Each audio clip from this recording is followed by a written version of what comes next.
Welcome, ladies and gentlemen, to another edition of Seen Beyond and Through with Monty.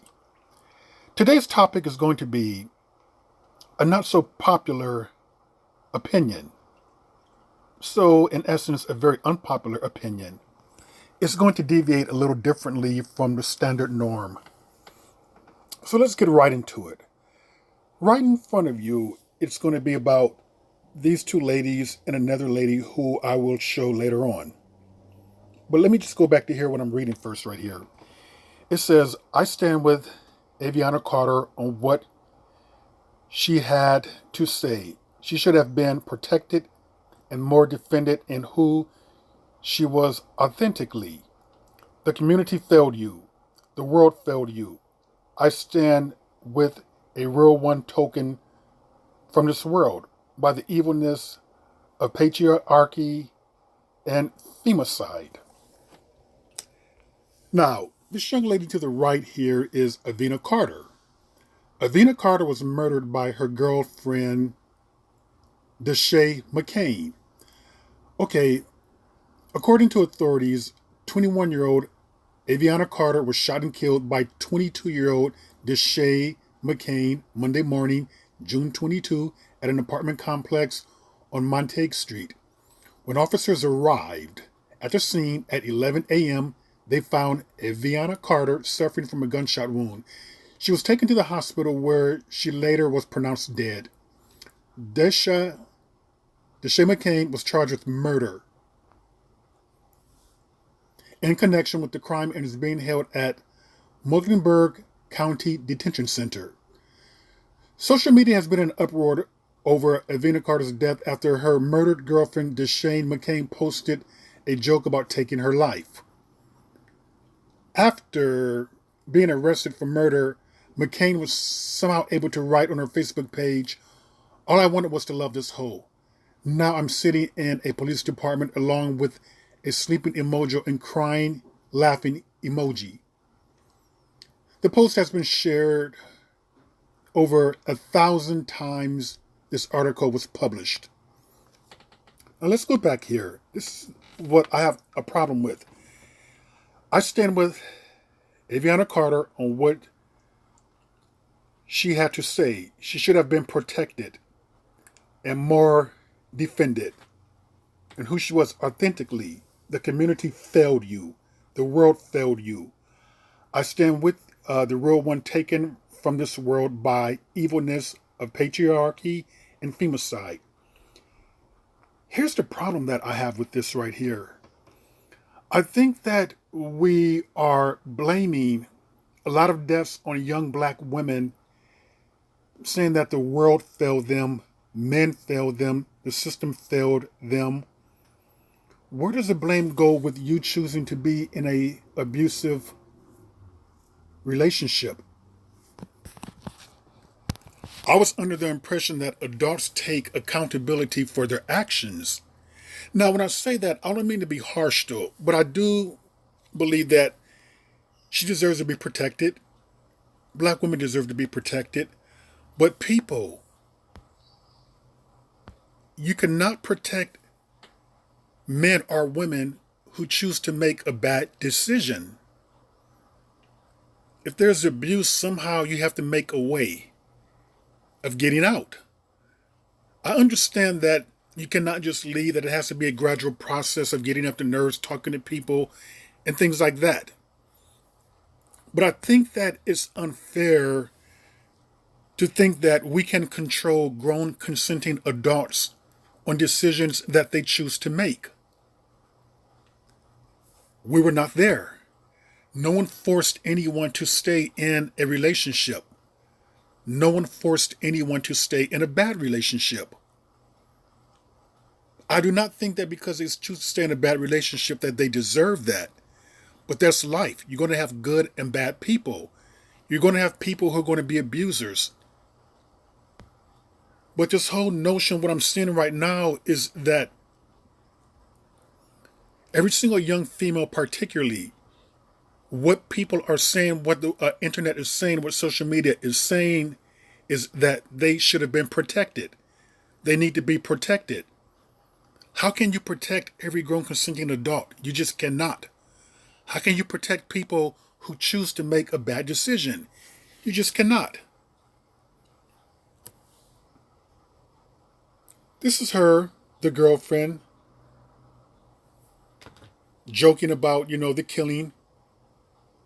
And usually when you have things like this here, if it goes to the extent of her being gunned down, I'm going to take it that there was probably more abuse before the fatal gunshots. Very cold. All I wanted was to love this hoe. Now I'm sitting in the police department. Tragically, she was murdered.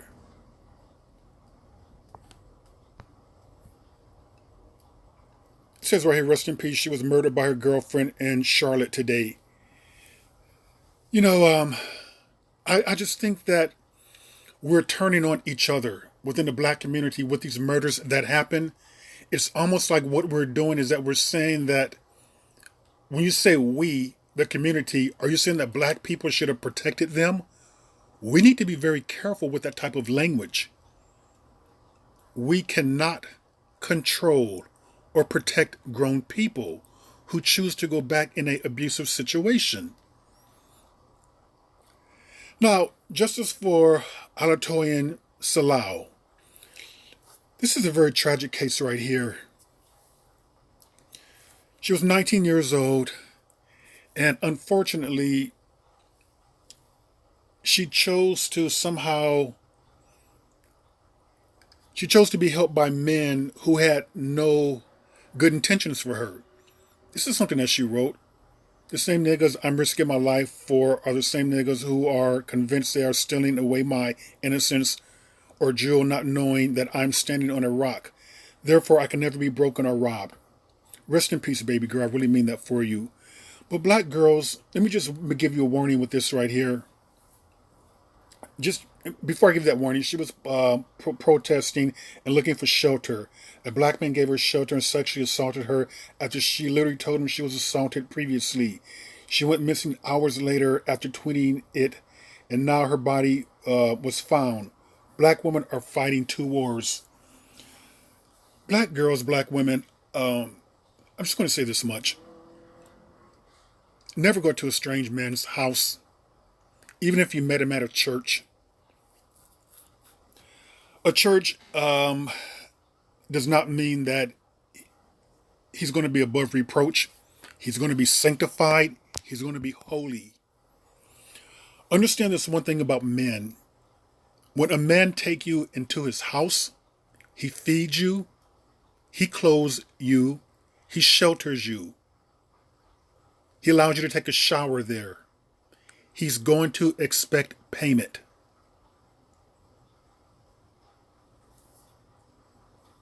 And that payment will most likely be your body. Any man who's taken you home, baby girl, he has really no good intentions for you, regardless of where you met him. You can meet him at a church, at a synagogue, at a bakery. It can be any holy place or whatever, or what you may think or deem as holy. Men are men. I heard of Christian websites and things like that has a lot of sexual predators on there. Men will go to places like that. The biggest, sexual predators, because they know that the girls there are very naive. They're easy pickings. They got their guard down and thinking that these men are going to help them and they mean good. I wish we could have helped her, but it's just not practical. We cannot help a grown female who chooses to make a bad decision. And I don't mean to be cold like that. With this young lady here, Toyin, I'm wondering, I'm going to put some of the blame on her parents. I really am. I heard that she was abused, or her parents watched her be abused from the age of 14. Where was her parents at? Extended family? These so-called friends she had? If anything, they should have protected her. They should have looked out for her. They should have clothed her. They should have fed her. Why was she out there in the street looking for lodging at different churches and shelters and things like that? Going home with strange men she didn't know. Just let that be a warning. When you go home with a man, the minute you step foot inside their house, they are going to want payment. But I do think that we need to be very careful, though, in turning against each other within the black community. Somehow, faulting people who had nothing to do with this, which is what I'm seeing. I'm seeing a great deal of that. This is one black man. He did this. This is one black, dusty, broke man who did this evil. I don't think that this should be a token as to all black men, which is what I'm seeing. I have seen that, though. The black men she protested for. I don't think she was protesting for anyone like this. I really don't. The protests are for Black Lives Matter.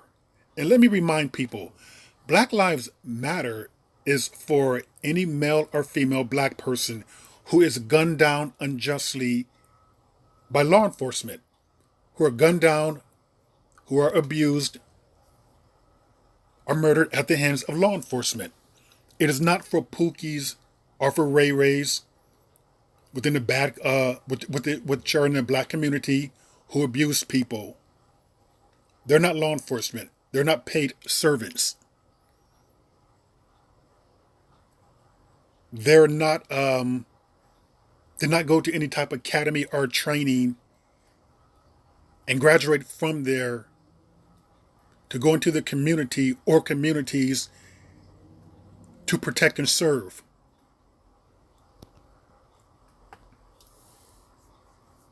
It's justice for her.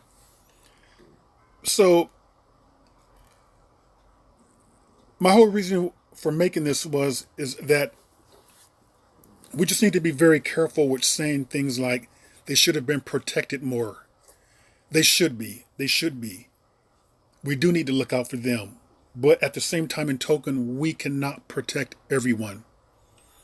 We cannot protect people who unfortunately choose to make bad decisions or unwise decisions about their life.